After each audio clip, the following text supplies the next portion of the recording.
All right. Hi, everyone. Thank you for joining us for the Palliative Care and IR webinar.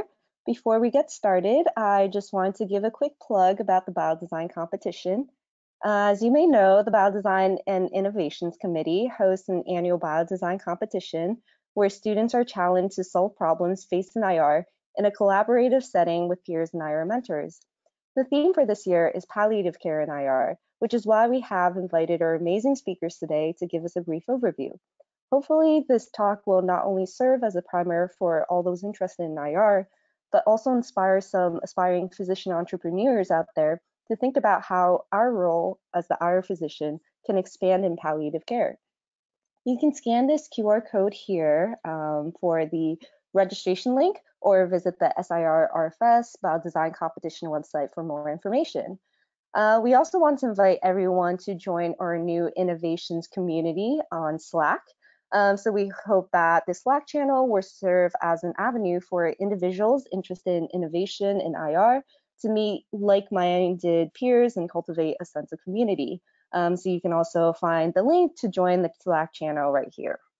And with that, I want to introduce tonight's speakers.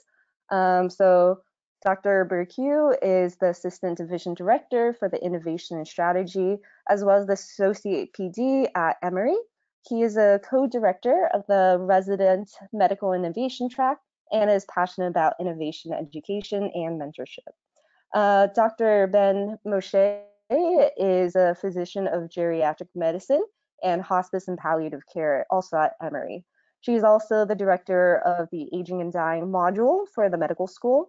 She has an amazing grasp of the field of IR and has been invited to speak at IR conferences about this very important topic. We are very honored to have these two very well-regarded speakers from different fields to provide a really unique perspective of the intersection of IR and palliative care. So without further ado, I am going to turn it over to them. Thank you so much, Celina. I'm going to kickstart and then I'll introduce. Let me go ahead and show my screen. And I'll introduce Sivan in just a moment. So before we begin, these are our disclosures.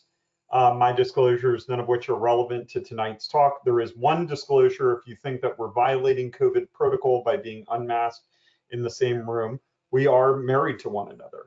And what's interesting, is not only, we certainly talk about non-medical things when we're at home, but it's amazing because I get to hang out with incredible people in my IR practice and people like Dave Prologo.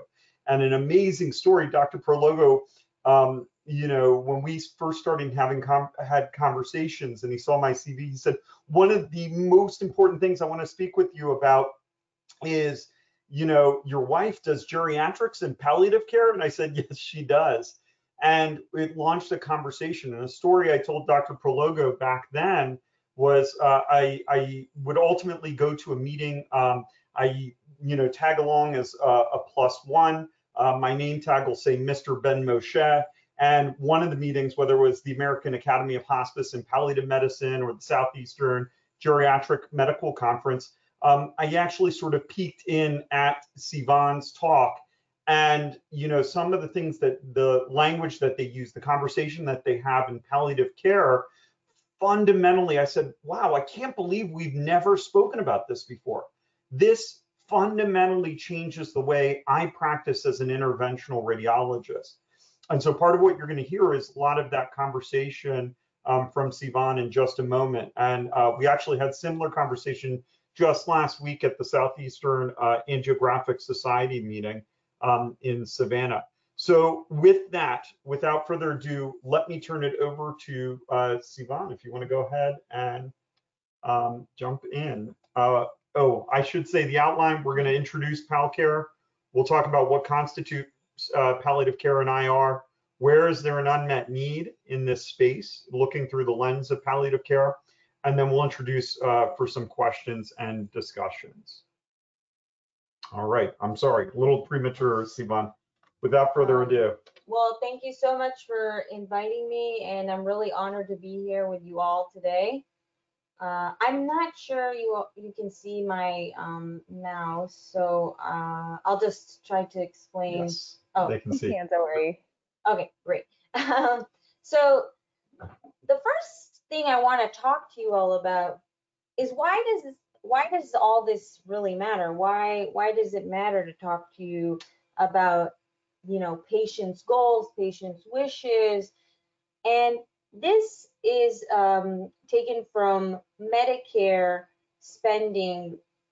Actually, you can find it on the Medicare website, and they collect data about their beneficiaries.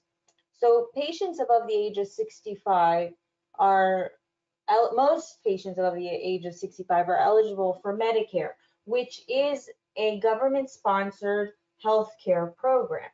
And so a lot of Medicare is actually funded by taxpayers. Now, Medicare spending has been analyzed, and they basically found out that, if you can see here, the different colors indicate the different number of conditions. And so for patients that have 4 or more chronic conditions, they basically take up about 75% of Medicare spending. And most of that spending actually happens towards the end of life for various reasons. One of the reasons is this slide, which I really love. It's a really great sort of depiction of what happens to patients. So this is from 2011, and they took Medicare beneficiaries and they basically analyzed what happens to them in the last 6 months of life. And so what they show is the amount of transitions they go through and towards the end of their life. And so, for example, if they start at home and end up in the hospital, they may end up in a nursing home rehab facility. Possibly they will go back to the hospital and then die, or hopefully they'll go home or to home hospice and die. So this shows how many transitions they have to go through towards the end of life. And as they approach death, the transitions become more intense and more intense. Throughout these transitions, you have to keep in mind that these are like sort of you know, stop signs or pathways where it's sort of like choose your own adventure, right? If you all remember those books. But it's not actually, they don't really get to choose their own adventure. The problem is, we actually, as physicians in healthcare, don't stop to discuss with patients what they really want and what their goals are. And so they end up on this train with a bunch of stations which they're not even able to get off of, because no one really took the time to let them know, well, maybe this isn't appropriate for your care. Maybe this isn't what you really wanted. So something I like to talk about is good care starts with goal-directed care. Just as if a patient comes into the emergency room with sepsis, you want to figure out where's the infection and what's causing the infection, because you want to have antibiotic care that's goal-directed. So the same thing we want to think about when we think about patients who have a lot of chronic illnesses and a lot of, you know, conditions that interact with each other and can make it very complex to try to figure out what exactly do they need, what exactly do they want, and what will help them achieve a good quality of life. So you may actually think that palliative medicine is specialized only to palliative physicians, but that's not actually true. As a physician, we all try to be palliators, and in IR, you all are prime palliators. You do so many things for primary palliative care. You discuss different procedures with patients, and you talk to them about what to expect, what will it achieve. You take care of their pain and symptoms. You talk to them about advanced care planning, whether or not this is in their goals of care. And you help them come to decisions with complex decision making. And of course, you help with end of life care by putting in shunts and helping with pain. So you're already doing a lot of things, but you just aren't noticing that it is palliative. So for those of you who don't have such a great grasp of palliative medicine, we're trying to change the culture. Lots of times palliative medicine is considered hospice care, but that's not actually true. So palliative medicine starts when patients are suffering from a condition and they need help in a holistic manner to take care of their social, emotional needs, their physical needs, and their whole well-being. And although I don't really like the way they depict this, it's a good way to show how palliative occurs throughout the trajectory of life, and even throughout curative care, you have palliative care. As curative care options decrease, palliative care options increase. Although I would say even during curative care, sometimes palliative care is really intense because that's when patients are suffering the most. For example, chemotherapy. So if anyone had, any doubt about palliative medicine, there have been numerous studies. This was actually one of the first studies by Dr. Temmel, actually, et al. And they looked at metastatic non-small cell lung cancer. And they took a group of patients, and one group of patients got palliative as soon as they were diagnosed, and the other group was usual care. And they found that actually having early intervention of palliative medicine increased their life, their survival. In standard care, they actually died earlier. Now, there's various reasons.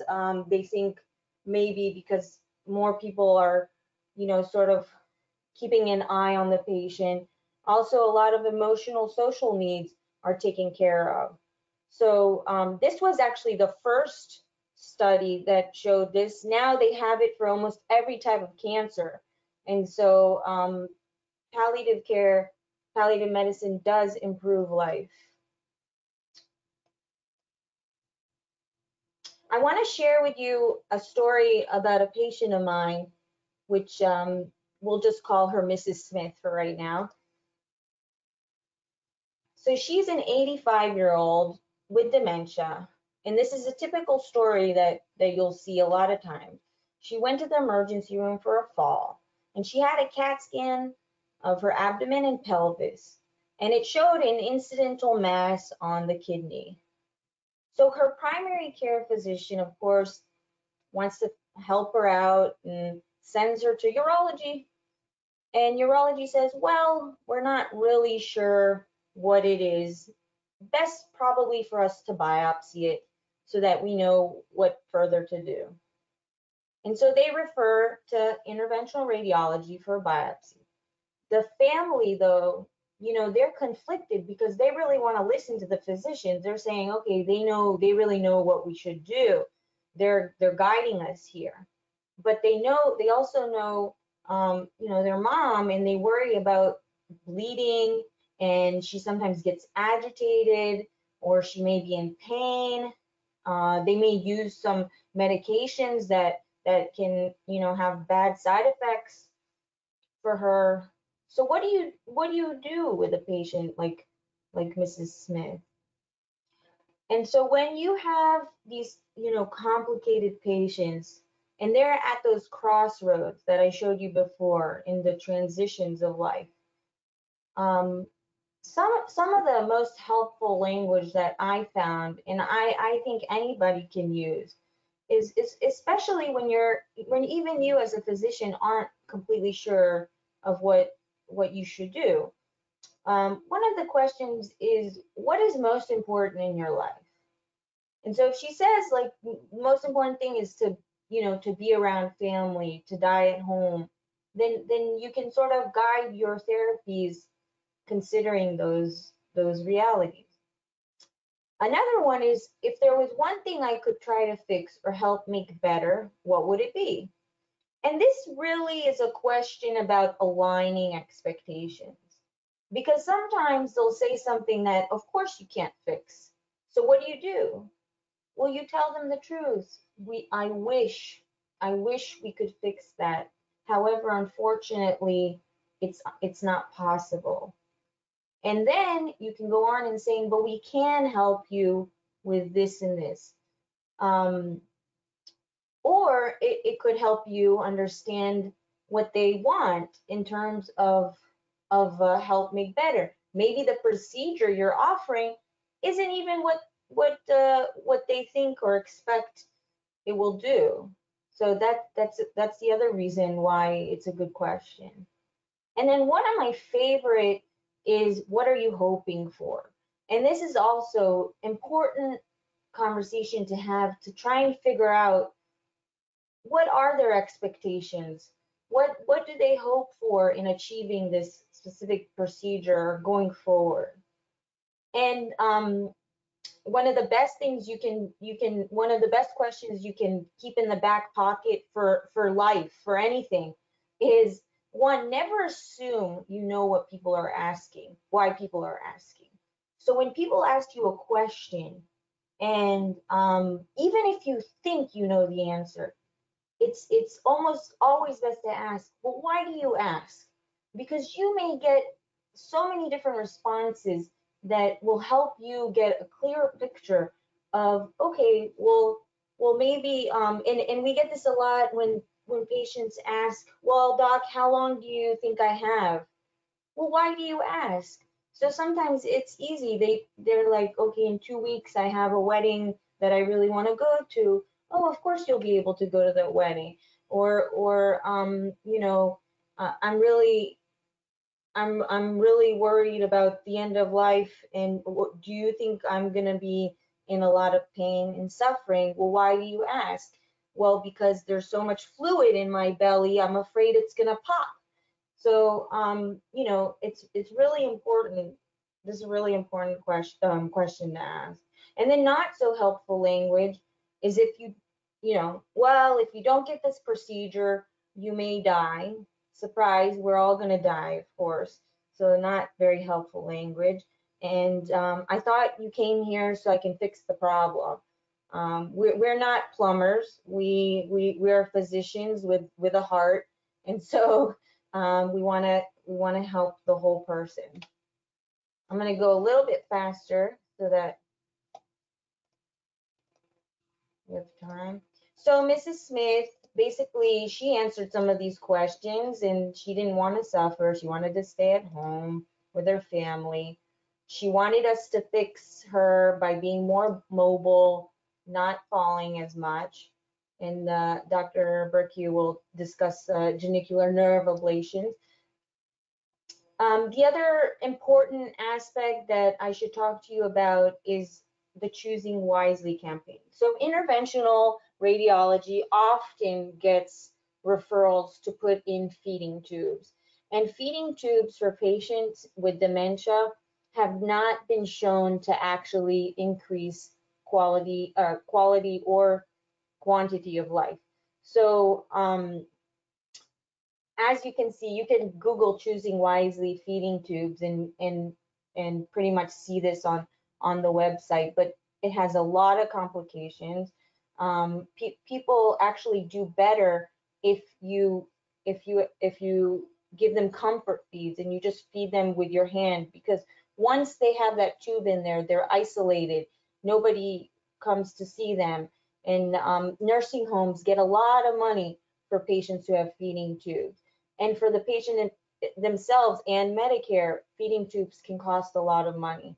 So when patients come in, usually it's the patient's family or other physicians that are referring to get the feeding tube, it's always best to ask yourself, well, will this really help and reverse the process, or is this indicated? And also discuss with the family all the complications that could happen, especially with patients who have dementia. So some of the general do's and don'ts of different procedures that IR may do. Possibly you may not want to do a biopsy like in Mrs. Smith's case, or some liver-directed therapies. Of course, G-tubes only if they had a stroke, or if they have cancer in their, head and mouth, head and neck. And then improving quality of life procedures are really helpful, such as pain, and Dr. Bercu is going to talk more about these things, but these are the things that I think are really helpful to keep in mind. All right. With that, we'll transition over. Thank you so much. So if we're going last name, Dr. Ben-Moshe, Sivan, switch over to me, to Zach. And so, I think that's a phenomenal segue into now talking about where do we fit in as IR. And, Sivan, that last slide, I think fundamentally impacts our decision-making when it comes to these patients. We know that change is happening. Change in healthcare is there. This Eric Shinseki, who was the head of the VA under the Obama administration, said, if you don't like change, you'll like irrelevance even less. And so this is my talk about a little bit about the innovative thinking that goes in, and we'll tie it back into palliative care in just a moment. Those of you who know me, who've rotated with me, this is banned language in our division. It can't be done. It's too large a problem. Boy, talk about palliative care and a growing population that needs it. It's easy to use this language, but we don't. We say it's banned language. I'm empowered to take on this challenge. Every challenge is an opportunity for innovation. We are a center of excellence of innovative thinking. We're open to facilitating all ideas and helping them get to a go, no-go state as leanly and quickly as possible. And those of you who are familiar, many of you on the line probably are, with design thinking, this is a rough, very simplified version of it, but it's an empowerment statement to say, not everybody needs to be an entrepreneur, but as you're taking on these challenges of what patients need, think about this process. Don't dismiss what people are approaching you with to say that this is an important thing we need to focus on. And you all have seen this, many times. SIR, Dr. Kaufman's presented an iteration of this previously. We find ourselves at the middle of clinical imaging and procedural expertise, but I would argue there's very much a fourth pillar here. And that pillar is innovation, whether or not we articulate it. So many of us do this in practice. We innovate. And so you know this as well. Today we interact with so many different services, right? Just to give you a sample, so I'm at one of 8 hospitals that now I spend time at several, but predominantly my clinical practice is at Emory Midtown, one of our busy hospitals, one of the many busy hospitals at Emory. And this is just a smattering of the procedures that we do. So how do I think about this in the context of palliation for patients? Well, somewhere here I could think about, I'm being asked to do a G-tube. And yes, we, when it comes to G-tubes and advanced dementia, what Dr. Ben-Moshe can attest that's fundamentally changed our practice is our first response is, has palliative care seen the patient or had a discussion with the family? And if, when palliative care comes on board, that fundamentally changes that approach. On the other hand, there are procedures that we do that help patients. So if somebody's obstructed, a venting G-tube or a cecostomy could be really helpful. Obviously, if they've got biliary or urinary obstruction and they're suffering, we can fundamentally change their lives. And a whole different topic for another time. My partners who've been heavily involved in helping with residency training in Tanzania have been involved in a simple procedure, a nephrostomy tube, that basically took a situation that would kill patients because of cervical cancer and obstruction and we're able to render a fundamental change for a country of 70 million people. GI bleeding, and the reason why I put ethics of treatment here is, in the discussion session, we may want to bring this back up. Sivan, I don't know if you want to touch upon something you fundamentally changed my focus, is what does DNR, DNI mean? What it doesn't mean is, oops, sorry, I can't touch you, right? Your wish must be that I don't touch you. And that really what you wanted was to die alone in an ICU, a cold ICU room upstairs. Absolutely not. Or on my angio suite table, right? So just because I'm intervening in the bleed that's killing this patient doesn't mean that I'm disrespecting the DNR or DNI issues. It's really important to have transparent conversations, with patients, with family about what you're doing and why, because obviously there are cases where people didn't act and they were held liable. And there were cases where people act but didn't communicate well what they were doing or why, and were found to be guilty of battery. So what do I do in that scenario is I have a conversation as much as time will permit in that emergent scenario with the family and document really well what we're doing and why. Okay. Bleeding pelvic cancer. So this is the two-part approach. Well, you get that call because the patient continues to bleed. Can you embolize this tumor? But also think about this patient suffering from pain. I can embolize the tumor. Maybe I can temporize things, but maybe I should offer a procedure to help with the pelvic pain that this patient is having. Pudendal cryoneurolysis or something else. Don't get tunnel vision around what we're being asked to do to be able to offer something that helps patients. Another great example, I'll show you a case of Y90 and then, thinking about bone lesions on patients. Those of you who are familiar with hepatocellular carcinoma, and this is a little bit of a dated version of this BCLC rubric. I'm just keeping an eye on the clock here. Know that generally we talk about these therapies being curative and these being palliative. So it's already baked into a lot of the paradigms that we think about in terms of palliation. Let's take a patient not with HCC, but a patient with metastatic rectal adenocarcinoma. This patient clearly has stage 4 disease, right? Was treated by two of my partners a number of years ago. Has had multiple lines of chemotherapy, right, including experimental lines of chemotherapy. I won't get into the details of these. Has had multiple procedures, including liver resection, SVRT. Labs look like the patient can tolerate. So one big question is, who are we going to help? Who are we going to harm? How best can we predict that? And one of the most humbling things as a physician in this palliation decision-making process is we don't know. We're really trying hard not to harm patients, and we're really trying hard to help them. But sometimes it's a little grayer than we think. And a side note is we're doing a lot in the world of metastatic breast cancer, and this becomes an even more challenging conversation in this space because we've seen 9 out of 10 patients, we fundamentally changed their lives by treating them with Y90 in the liver. And yet, don't quote me on the numbers, roughly 1 out of 10 had radioembolization-induced liver disease in their liver. So we harmed some, we helped a lot. How do we parse out the difference and better be able to predict, right? Are biomarkers going to be in certain tumor types? Not, breast cancer, yes, but we're only just unlocking this. This was a patient, because this is not a lecture about Y90, I'm going to breeze through this, but it has tumor in the liver. Went for our first procedure to kind of map things out, came back for a treatment. We did a staged treatment to the right hepatic lobe.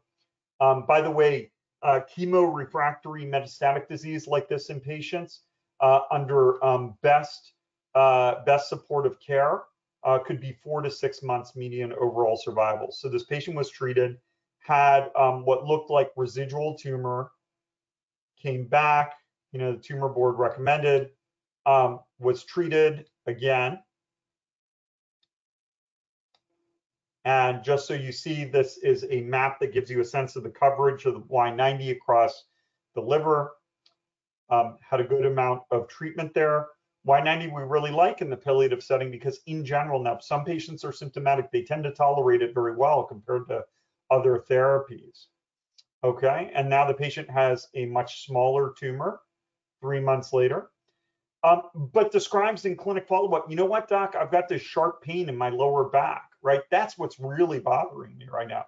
Has point tenderness over T12 and L1, and has osseous mets. So we did a radiofrequency ablation and treated. You can see the patients had treatment in 2 vertebral body levels lower previously. Fundamentally changed this patient's world. And so not only, you know, did the patient have median overall survival that was longer, but this patient had much better quality of life. The patient actually ended up living 27.6 months, right? This is a must read for everybody in the palliation. Dr. Prologo and Ross Bittman and Eric and Howard, who've done incredible work really creating a paradigm to thinking about the patient with pain, since that's a huge amount. Now, Dr. Ben-Moshe spoke a lot about this already. Those of you, you know, maybe we're dating ourselves talking about back in the day when Sarah Palin was running for vice president, there was this talk of death panels.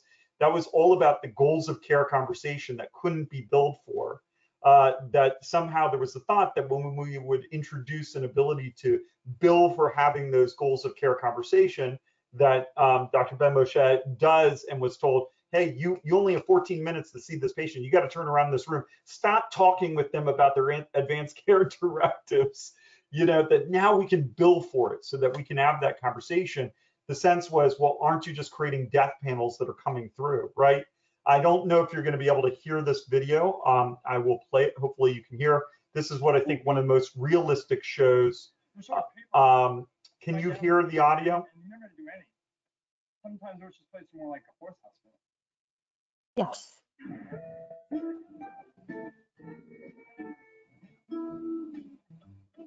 I'm sorry, Mr. Larson, but I do not like the look of that place. You have better hours.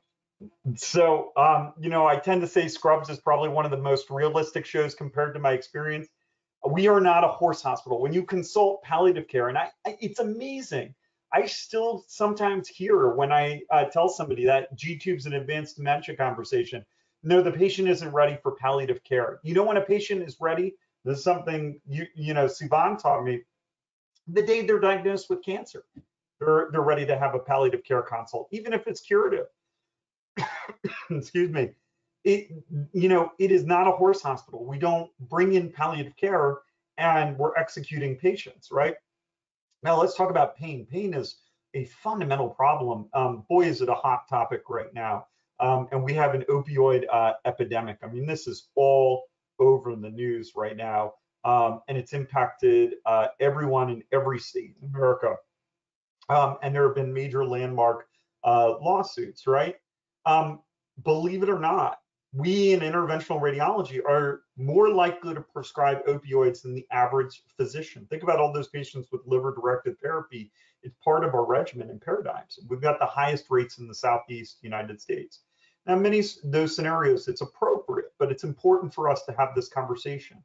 And one thing that I think about what we do in interventional radiology is I reject the conventional paradigm that says, first, you need to exhaust medical therapy before you move on to a procedure.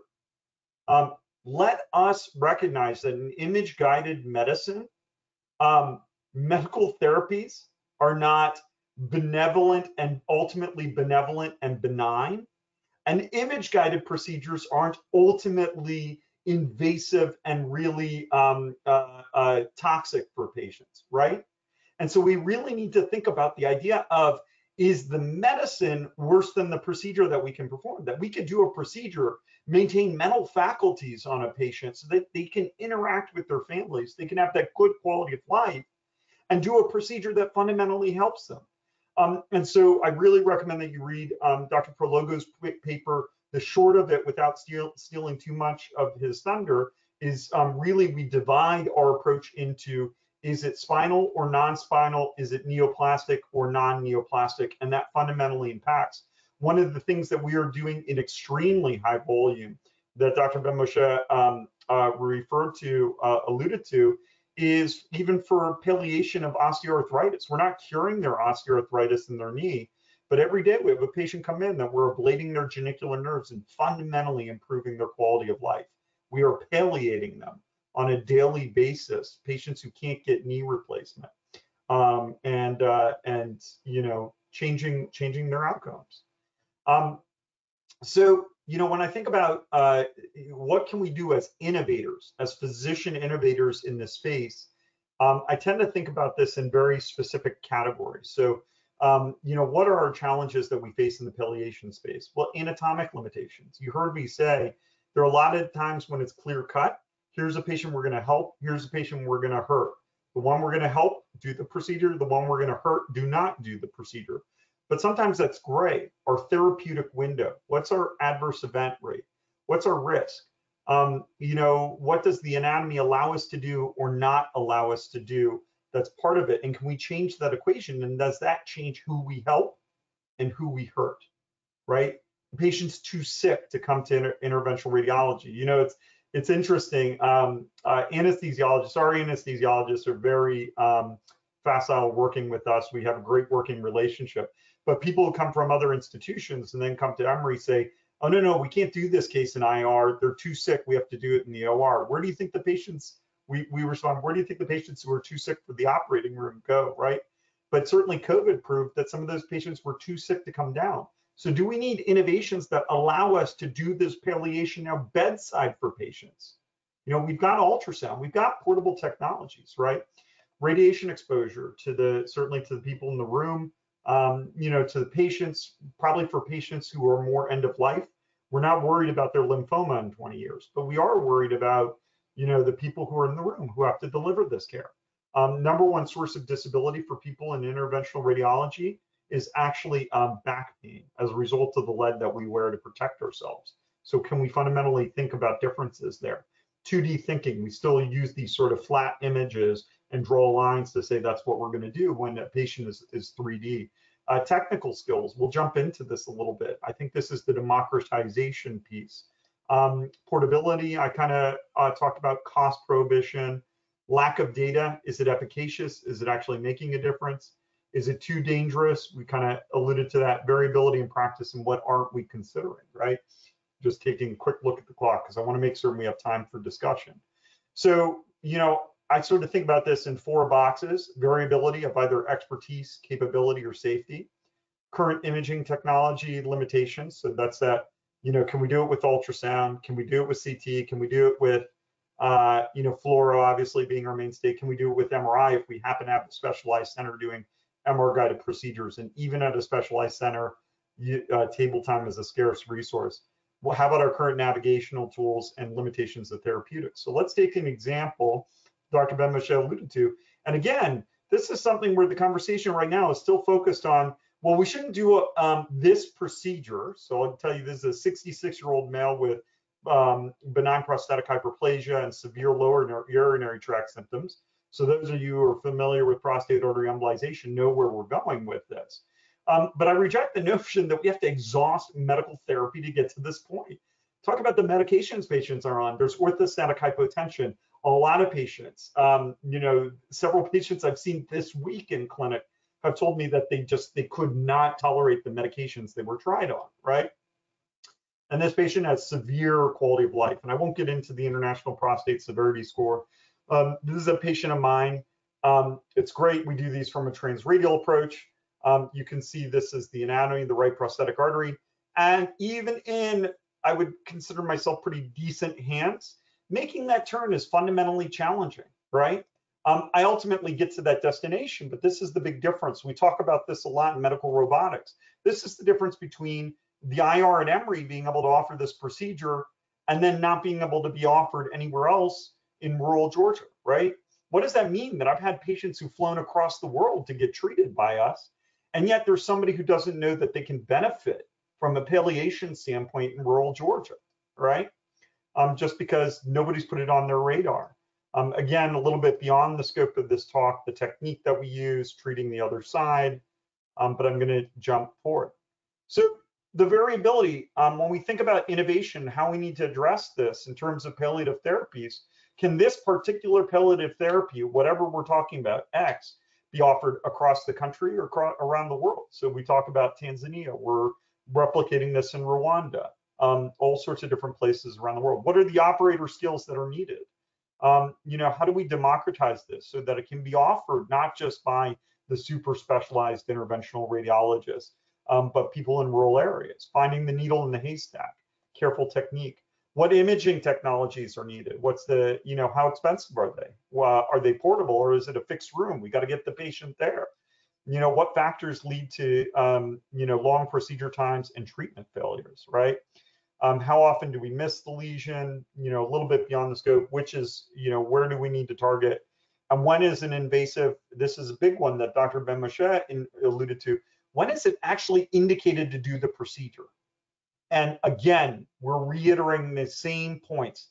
You know, I've been up there on the panels and I said, we're presenting all these data and we're presenting surrogates, especially in the oncology space. Sometimes the surrogates are good. Sometimes the surrogates are the surrogates that we've got: progression-free survival, liver-specific progression-free survival.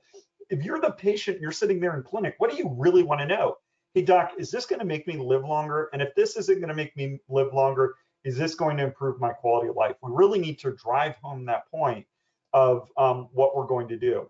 I talked about the 2D, you know, thought process, the axial dilemma. Well, you know, if what we're trying to target is here, great, we can get to it. If it's here, we're drawing a straight line. So take celiac, you know, cryoneurolysis or celiac plexus blocks. Now we tend to do those from the back with the patient prone, but think about the next thing that's coming out, some nerve that we're targeting. Well, certainly there can be challenges in how we get there in a safe and effective way. And I would just add to that, visualizing nerves becomes really challenging. So sometimes we know where it is, we can use the anatomic landmarks, sometimes we see it, but we're limited by only what we can see. And we need technologies and innovations, especially in the pain and palliation space, where there may be variability to know it. Where are we going to treat, how do we treat the pain, the source of pain, but not take out the motor receptor in some location in the body, like, right, if we're doing extremities. If we're doing something in the brachial plexus, a tumor that's incredibly painful involving the brachial plexus, that comes up not infrequently. How do we make certain they still have function of their upper extremity, right? Can we think about nonlinear pathways as well as part of this? 2 linear, 2 3D, 2D, it's a semi-blind process. Sometimes we need a conduit to get to a destination. You know, this is a little bit beyond the scope, but can we start thinking about what we're actually using from a therapeutic perspective and improve it? How do we do what we do faster, safer, cheaper, and more effectively, and reduce the need for reintervention? What new palliative treatments may be available when we can unify that image-guided medicine experience? Where can we really improve greatest needs? We've got challenges and opportunities. We really need to start where there's the greatest need. But don't forget our what we're really trying to reach for here, and reach for the stars. And I really reject when people say, okay, you presented this problem to me, you want to address this, maybe you have an idea. Here are the 14 reasons why this isn't going to work. I reject that notion. It's important to be realistic and address those, but we need to start from the point as saying, if we're trying to reimagine the patient experience, we have to start with what that looks like and get to the destination using that design thinking process any way that we know how, because it's important. We don't want to put that off. This is a really brief, I'm going to jump through this, but I think one of the greatest challenges that we have is not just in the medical device or biomedical engineering space, but actually in the systems operations space. We have a mathematical problem. So, you know, patients, especially when you look at baby boomers living longer, you saw how much of CMS reimbursement is for that last and chronic conditions, the last 6 months of life. Our hospitals right now all across the United States are full of very high acuity patients. Most interventional radiology practices are very busy with pretty ill patients. And I can tell you that's certainly true here at Emory. And what we're trying to do is heuristically solve this. We've got all these patients coming into the same space. We've got to have the right team members to be able to deliver care. Patients have to be ready. What's their anticoagulation status? You know, is the procedure appropriate? Are they going to an ICU? Do we have an ICU bed for them afterwards, right? rooms, time, technology, devices, and skills and stamina. And this definitely applies to the palliation space. This is a single day in interventional radiology, and throw on top of that the uncertainty, the GI bleed that we talked about, some of these other patients that come through. So how do we continue lean and safe operations in our exponential growth curve? This is going to take innovation, reduce burnout, optimize impact, stay to our goal. In this case, we're talking about palliation to really improve quality of life for our patients, to maintain that focus on our true north. And how do we move from our human heuristic modeling to say, here are my estimates as to how this is going to happen, to actually using data to better deliver care to patients?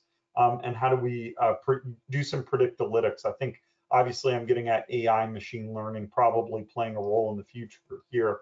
There are airlines are doing this already. So we're in Atlanta, home of Delta Airlines. I point out, before the past few days, I pointed out that Southwest Airlines could remove 35 737 MAX 8s out of circulation overnight and minimize impact onto passengers. But this past weekend proved that even with industrial and systems engineers in-house, you could still have thousands of flights canceled by some pretty, by a few factors that get into the equation. So we have to start with the patient experience. We have to automate our labor-intensive process. We have to stay true to our true north. Digital health, I'll just say one word on briefly, I think is going to play a role. And we have to be able to measure our data in this. So when you innovate for palliation, think about pain scores. Think about using, opioid reduction scores and scales. It's hard to grade pain, and that's what makes it. But we've used WOMAC for, which is a scale used for knee pain. There are all sorts of different ways, and consider principles of lean. My brief word about digital health, because I think this is where we're going. I think IR is probably one of the last fields where this is going to be true, but technology could replace 80% of what doctors do. Medical robotics, we're seeing a lot of growth. You heard me kind of talk about this. I think this democratizes, this starts to shift the balance in procedures that we thought were procedures that harm and don't help, and potentially robotics can help us shift that therapeutic index to where we help and we don't harm. And does that mean that more procedures now come into play that can be provided to patients to help facilitate palliation, right? And I don't have any, investments from any of these companies. I think it's fascinating. I would familiarize yourself with the world of medical robotics, because I think this is coming down the pike in IR. Also know that we're not the only ones looking at this. Alphabet, Google's company, they're seeing great opportunities in this digital health space that's going to impact this patient population. IBM, Apple, wearables, this is Duke and Stanford. We're involved in this predictalytic modeling. Amazon is in this, looking at unifying our medical records so that we have better communication for patients who move through those transitions that Dr. Ben-Moshe talked about, so we can better understand what happened to the patient before, where they're coming, where they're going. Bluetooth and home hospitalization type technologies. This is a researcher from the University of Arizona at a conference in Israel I've been involved in for the past 5 years. This is probably one of the most innovative conferences I've been involved in, that actually has tattoos and stickers that can go on the skin for wearables. Talk about a fundamental difference. Imagine if I could just draw a line on a patient's arm, be able to send them home, maybe home hospice, and if there's anything that we need to monitor, we can monitor remotely or help facilitate there. If they're struggling or having any sort of issues, maybe with the Pleurex catheter, the tunnel drain that we place in their ascites, to help get them home so that they can be comfortable. It's really important. So this is actually a quote from that I know Dr. Ben-Moshe tends to use in her talks. In the end, it's not the years in your life that count, it's the life in your years. Obviously, there's a lot to unpack here. A number of different directions that we can talk about. I don't know how much we have left in terms of time, but let's go ahead and open it. Those of you who haven't been to Atlanta, come join. This is our new oncology building that's going up on one of our 8 campuses, the Emory Midtown campus. And thank you so much for allowing us to speak today. All right, thank you both. That was a really amazing talk. Now, if anyone has any questions, you can type it in the chat and I can read it out, and they'll be able to answer them. So I guess we'll give it a few minutes for people to send in their questions.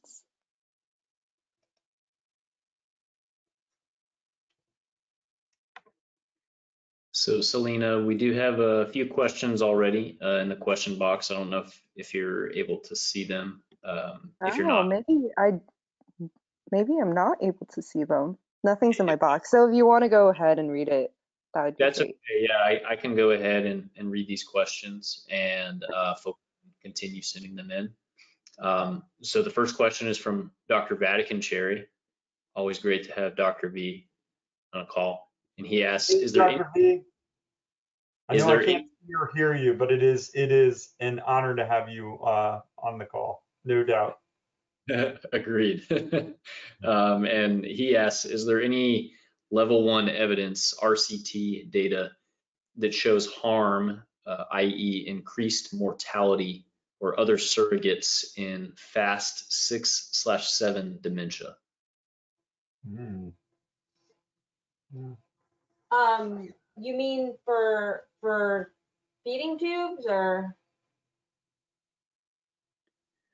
We will come back to that one, Dr. V, if you'd like to. Yes, he said yes, feeding tube. Oh, okay. So there have been mostly, obviously it's hard to do a randomized trial for dementia. So they basically have done sort of, there's been systematic reviews and no randomized control trial that I can think of, because I just think ethically it's not possible. But just from observational studies and figuring out whether or not it's good for patients. And I think you mean the fast 6 or 7, you're talking about the dementia scale. So fast 6, 7, pretty much at the end of dementia. And we don't like to tend to use the fast scale that much anymore because of patients' dementia doesn't always go throughout the trajectory of the fast scale. But I assume you mean when they get to the point of when they're not eating. And I think that the most important part of understanding is the patient's families are usually coming from the point of view, well, are we going to starve them to death?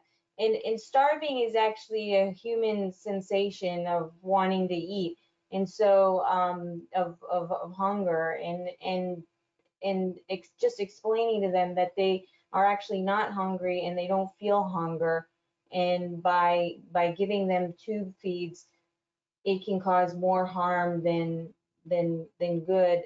I tend to have these conversations before patients even reach that point, so that the patients themselves can say whether or not they would want a feeding tube or not. And very, very few would want a feeding tube. I hope that answered the question, but I don't think there were any randomized control trials, no.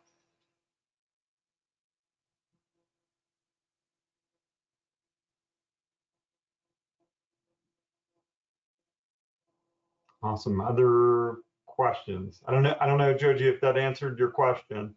Awesome. Yes. Thank you. And Dr. Vatican Cherry says thank you in the question box as well. Appreciate that thorough response. So our next question is from Zandria Sink, who asks a great question. So is palliative care all about quality of life than treating the main problem they're having directly? Great question. You want to take that, Sivan? Well, I think it's oftentimes, well, I don't think it's really conflicting. I mean, it can be both, at the same time. So a lot of times the cancer itself is causing the pain. So when you treat the cancer, it helps the pain.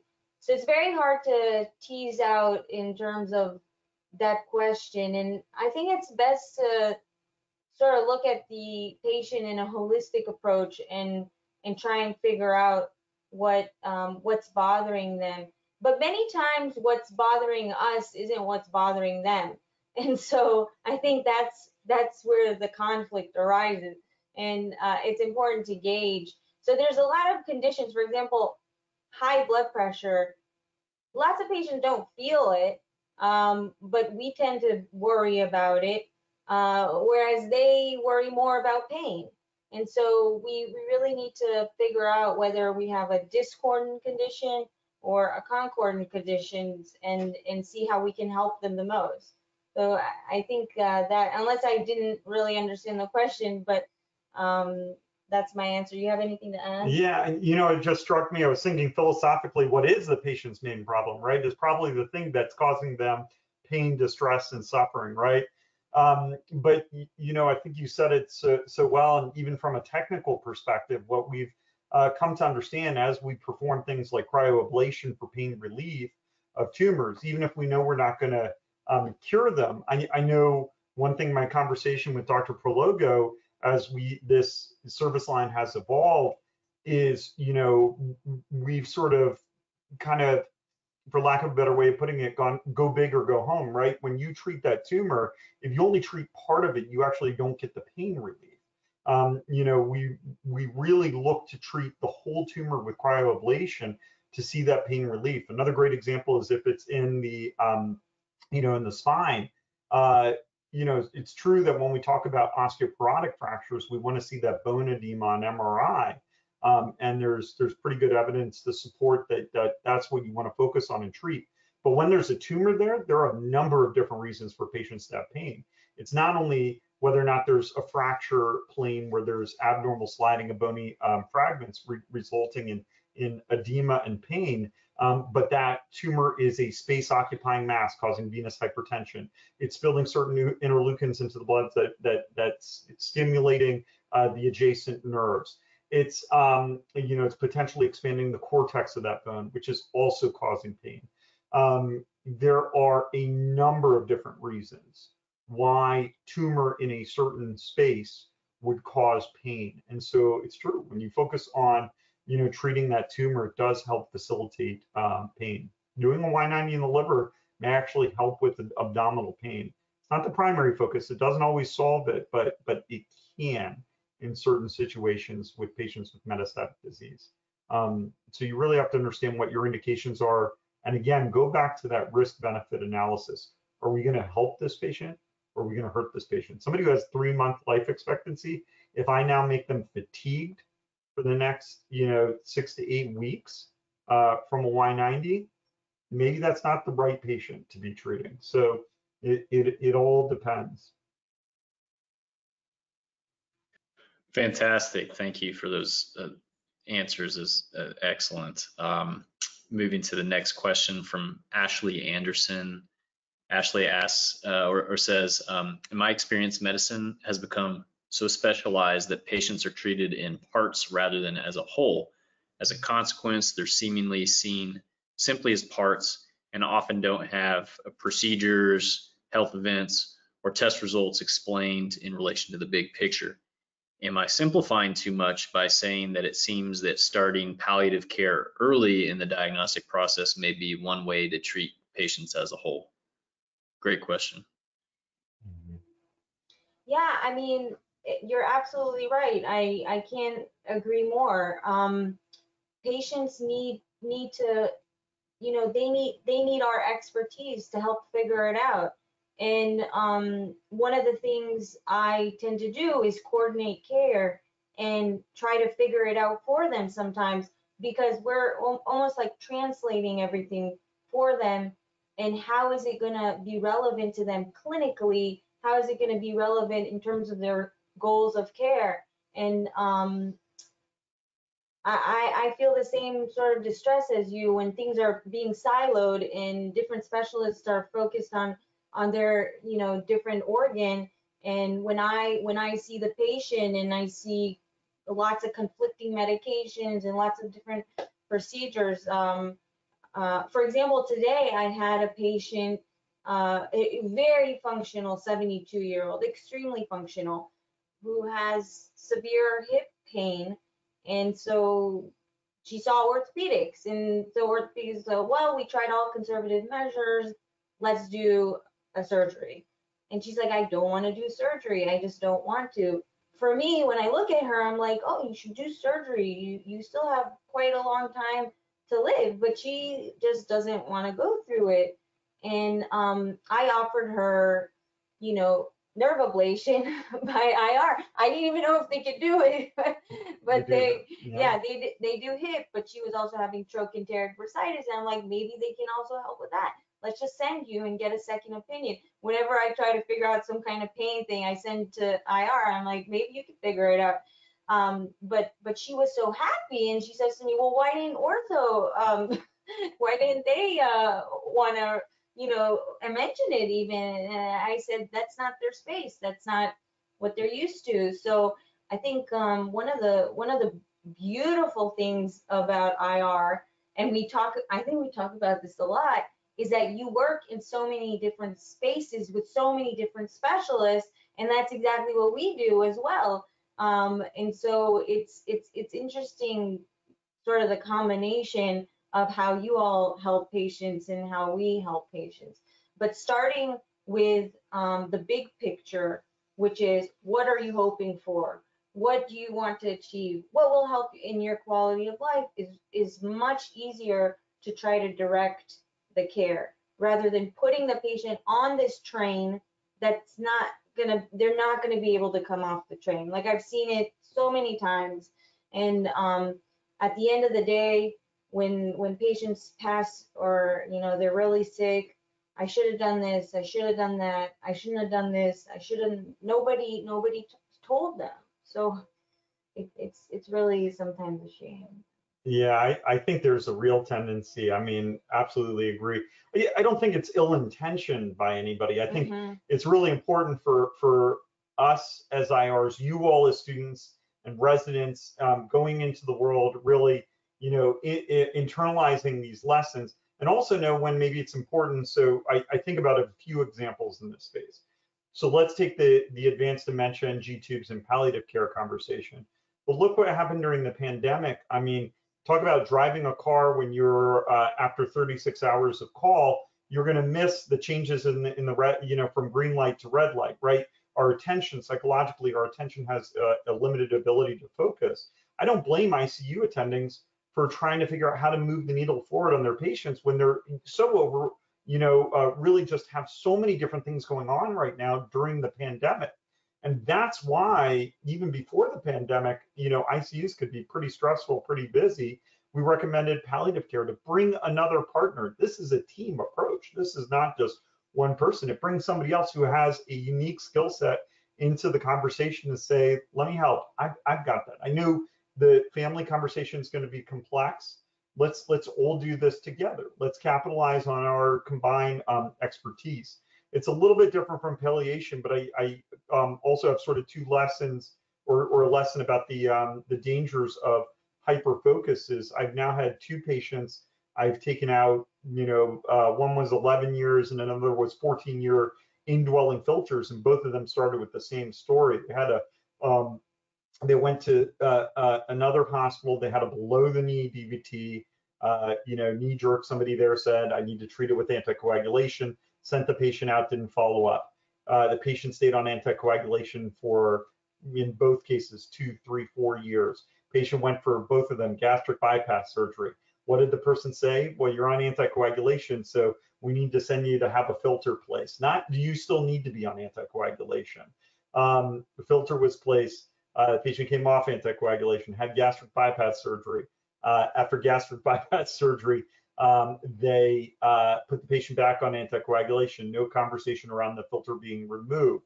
And, you know, one of those patients was actually in a car accident and the filter got fractured, and basically was having pain from the filter, had a whole long conversation about whether or not we thought removing it would help.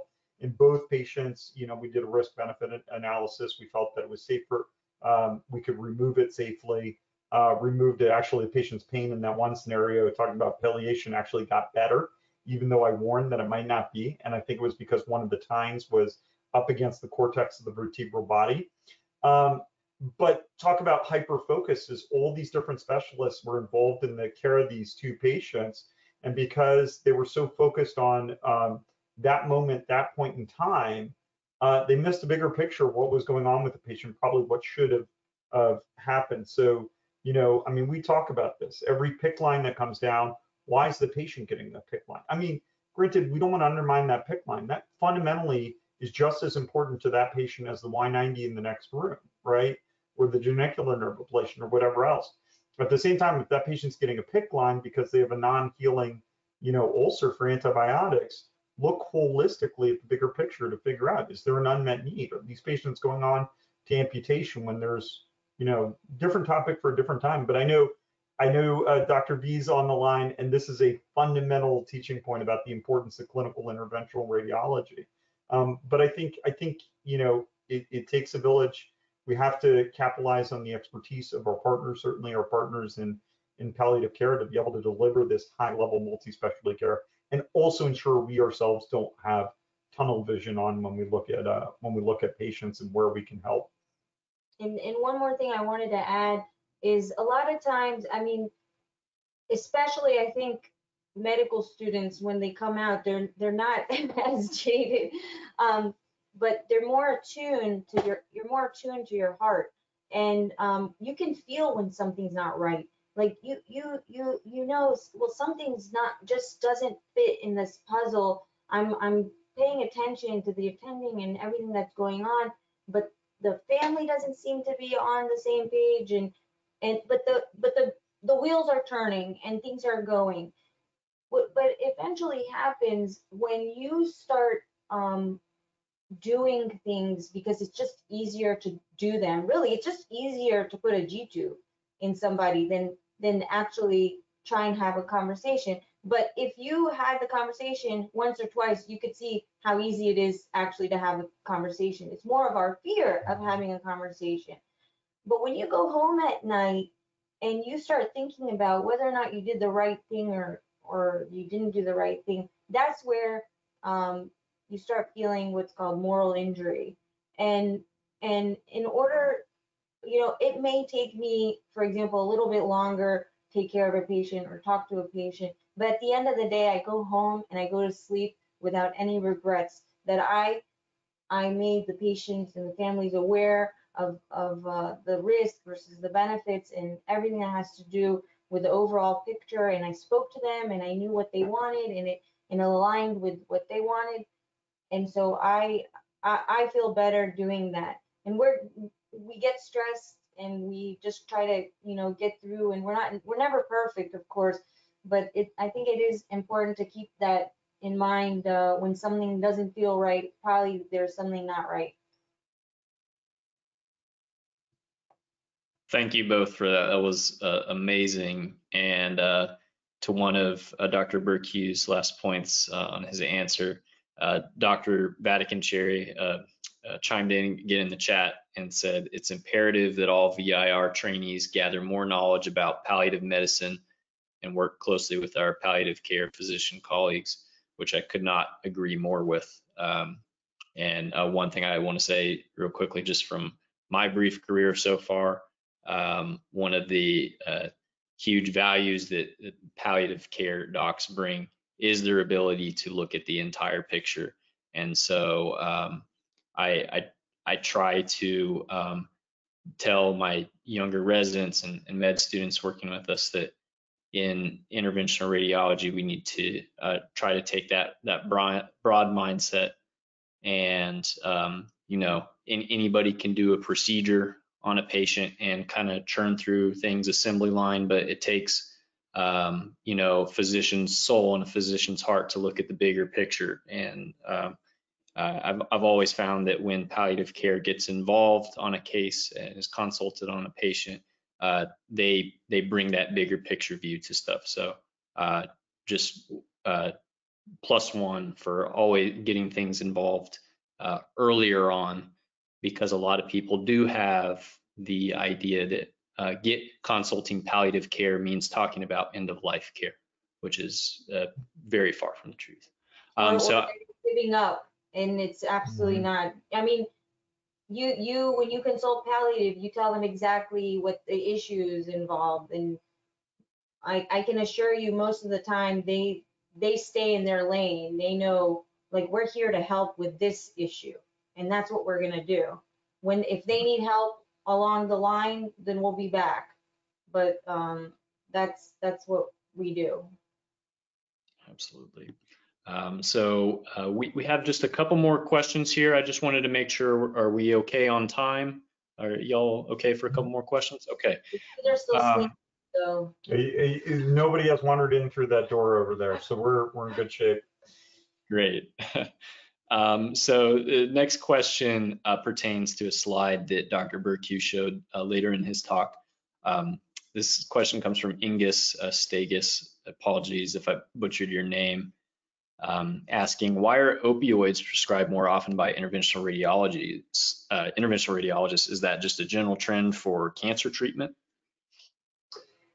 Yeah, so the study that we looked at, because of the data set that we had looking at opioid prescribing habits, we had data on looking at geography, we had data on specialty. It was a little harder to parse out the data in terms of patient population, but presumably that is related to the oncology population.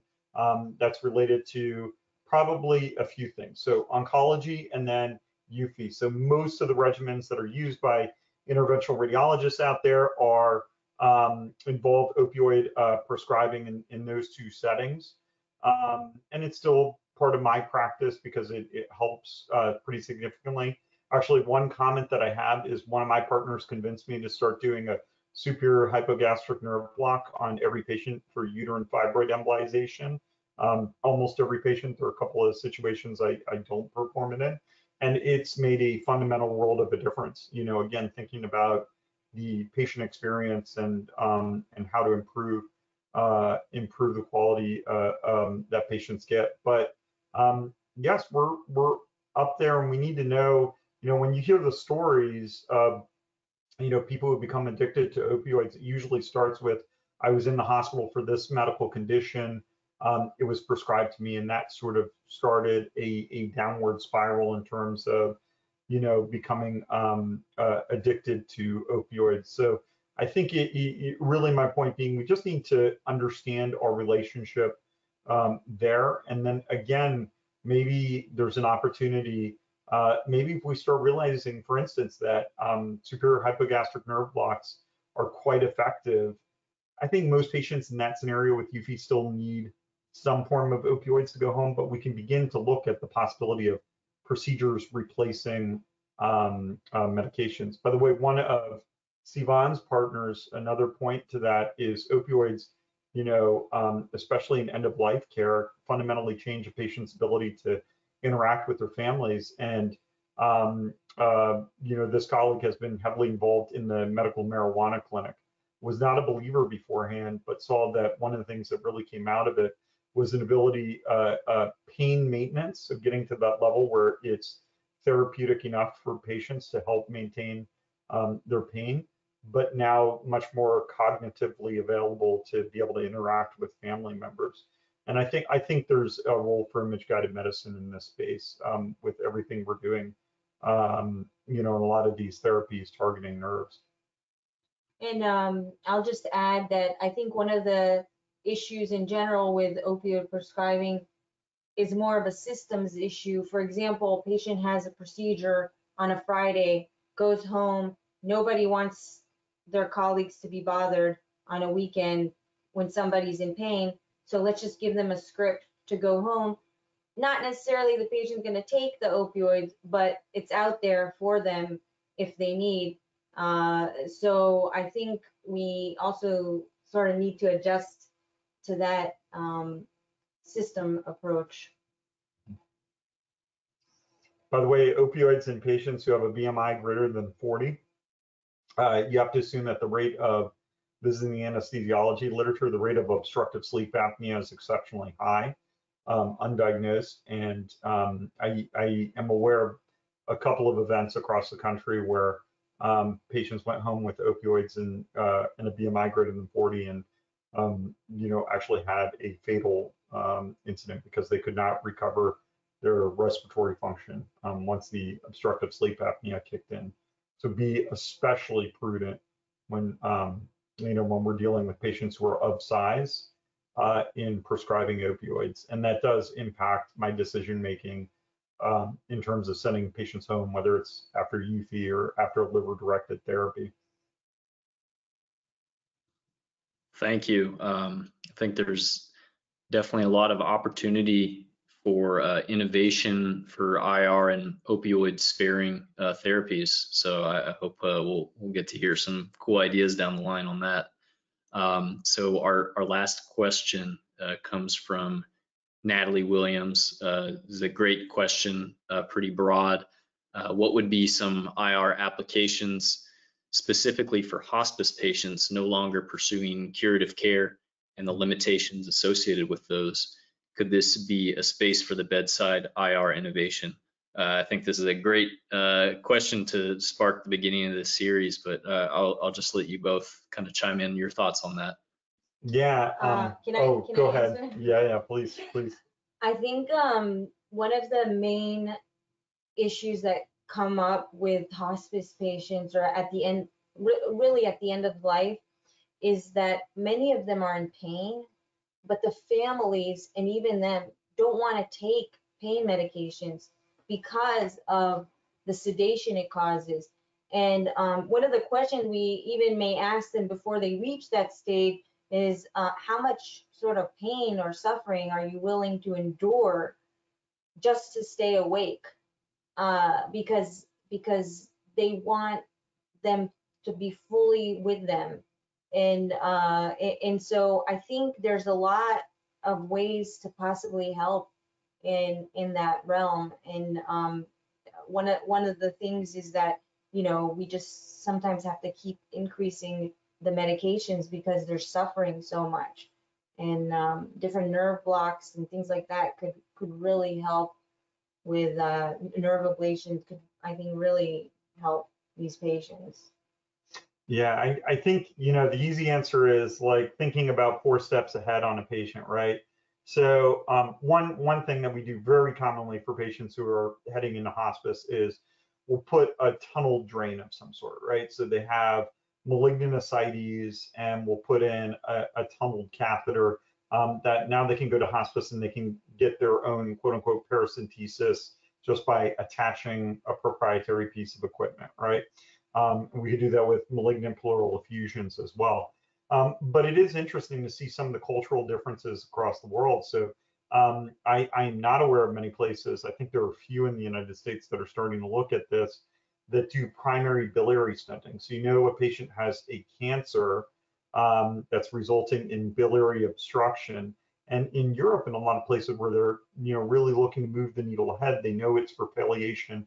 They'll access and they'll put a metallic stent, in the first round, and then actually close and get that patient on to, the next stage of palliation, whether it's hospice or home hospice.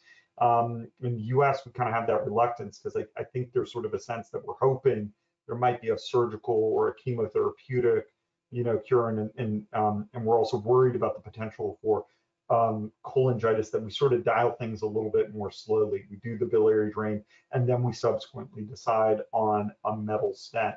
But absolutely, I think that we need to think about where we can be most helpful for this patient population. There was another thing I was going to say, and I can't recall off the top of my head, but bedside procedures.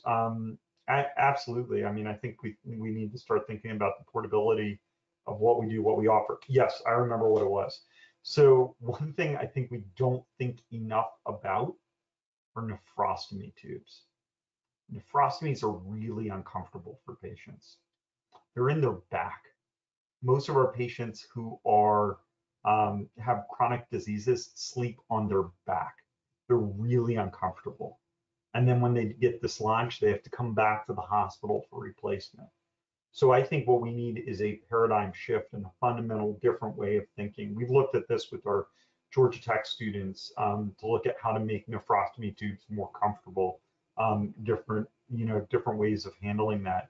For patients who have an ileal conduit, can we reverse and get everything, if they have an ostomy, reversing it so that it's coming out. That tube in the back is a really uncomfortable thing for patients. And there are a lot of patients I have, and I don't have a great answer for them.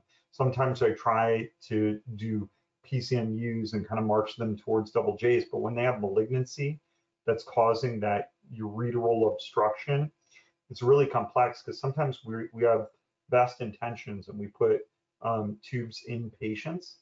And actually, it's really painful for them trying to hold that ureter open. And then we wind up dialing back and we go back to the external drain. So it's the drain in the back, and it's also having to have a bag permanently attached. We've looked at some of the new technologies, like urology has these metal stents, mixed success depending on the study that you look at. And still with those, sometimes patients are having pain. But talking about a fundamental space where we need a paradigm shift from a palliation perspective, I'd say nephrostomy is low-hanging fruit. Absolutely. The nephrostomies in the malignant urinary obstruction is the mortal enemy of any interventional radiologist. So I welcome a solution to that as well. That is all our questions. There's one pertaining to the project, the biodesign project. So we're going to turn the screen back over to Celina, and she is going to give a few words and answer that final question. Sorry, 1 second. No worries. All right. So the last question we happen to have was, let me read it. For the project, do we focus on one prompt or do we find a solution to all of them? So for the competition itself, we encourage students to focus on one problem and come up with a creative solution to address it. For example, Dr. Bercu was just talking about with PCNs coming out from the back and can be really uncomfortable for patients. So is there a way around that? With PCN tubes, it's very common that they get dislodged, and every time the patient has to come back into the hospital. Is there a way we can do it so we can either go to their home or somewhere else where to either prevent dislodgements from happening as often, or maybe find a more convenient solution for these patients? So we actually have so if you go to the biodesign competition like registration page, we have a lot of lists of like links. One of them is potential prompts for the biodesign competition. I know we covered a lot of different things in the session. We have just included some more of these prompts to kind of get everyone's gears turning in terms of different problems that we can approach for palliative purposes. And then in terms of forming a team, so for part of our innovation Slack community, we actually have a specific Slack channel where you can look for teammates. If you're interested in a particular problem, you can feel free to share what you are hoping to address and see if there are any other students who would like to work with you to address that problem as well. So thank you everyone for all of your really amazing questions and for joining us tonight. And of course, a very big thank you to our speakers for this really thoughtful and really thought-provoking talk. I think it has really inspired a lot of us to think more broadly about palliative care and our roles as an IR physician. And I really hope that this talk has sparked everyone's innovative spirits and really inspired everyone to start thinking about ways we can change and expand the practice to help manage patients with chronic conditions. So this wraps up the webinar.